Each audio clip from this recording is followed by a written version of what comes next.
in case you'll observe, uh, and this is actually true. If I ask you guys, or if whenever I ask someone who's applied for a sales role to, talk about or to sell a pen, their whole pitch would be, oh, this pen is the best. It is very cheap. It is very durable. It is very stable. It is very easy to grip it, right? And they just keep on talking about how good the product is. Now, try to keep yourself in the customer's shoes. Okay, you are now planning to go to an international conference, and therefore you go to a stationery shop to buy a pen. Does it matter whether the pen is cheap or not? Not really. It probably won't even matter if the pen would last long or not, because you're not looking to use it for 1 year or 6 months. You're going to an international conference, and therefore you need a fancy looking pen. As simple as that. A pen that defines your status symbol. Would it matter if it costs 5 rupees or 10 rupees? No. You would be willing to pay even 200 rupees or 500 rupees because you're going to an international conference. You can't take a cheap pen along with you. But the sales executive doesn't care about it, right? They are going to keep on being like, oh, sir, very cheap, very nice. Oh, it's very, very good to write and all of that stuff. You just want to keep it in your pocket so that it looks good.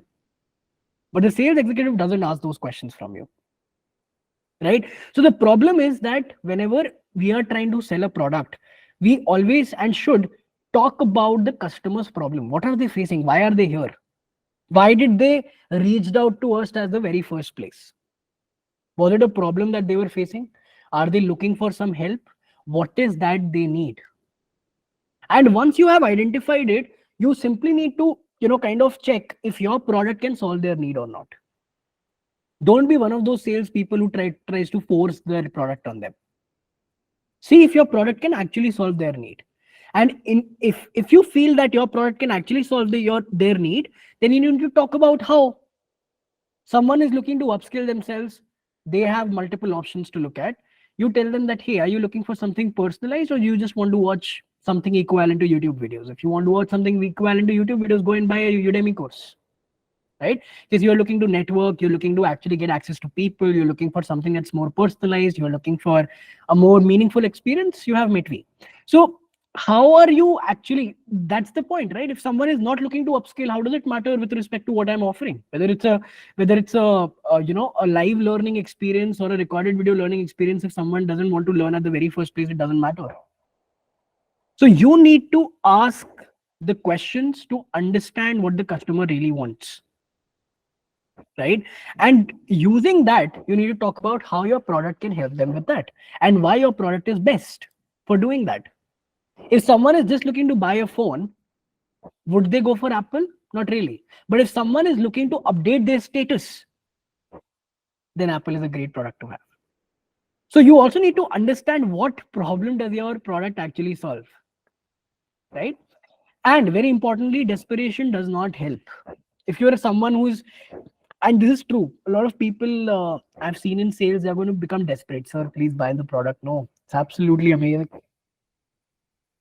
I'm going to give you guys a very simple situation to understand this. Let's assume that there are two people who are asking you out on a date. One person is like, oh, hi Mitali, it will be amazing if you give me a chance. I would like to take you out on a date. You're the most amazing person that I've seen. I'll do everything that it takes to make sure that you have an amazing experience. Please, please, please go out on a date with me. And the other person is like, hey Mitali, I think we have a couple of things in common. I think that you're cute. Let's go out on a date. Which person would you pick, Mitali? The first or the second? Assuming everything else is the same. I think the second person, right? Second person. Because the first person sounds so creepy, right? Creepy. People usually don't like that thing. Precisely. And that's true for everybody, because your mind basically tells you that, hey, if this particular person is like literally laying down on the ground to ask me to buy this or be a part of it, then that means that there is something wrong with them, right? I mean, I'm being scammed or something.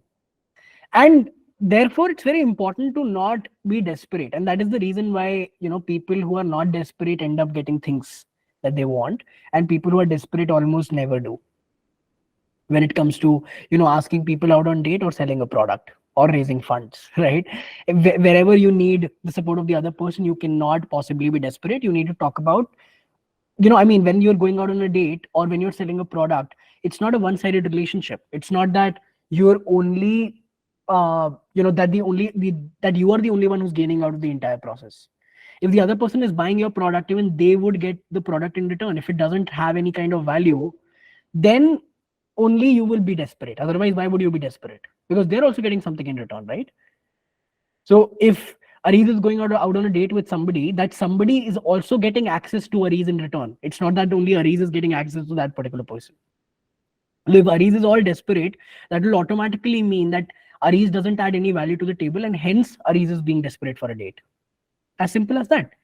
So just keep that in your mind whenever you're trying to sell a product. That desperation does not and will never help. If you think that your product has value, or if you have value, that value itself will talk volumes when it comes to the transaction. And if the customer doesn't see value in your product, then you are probably not communicating it right.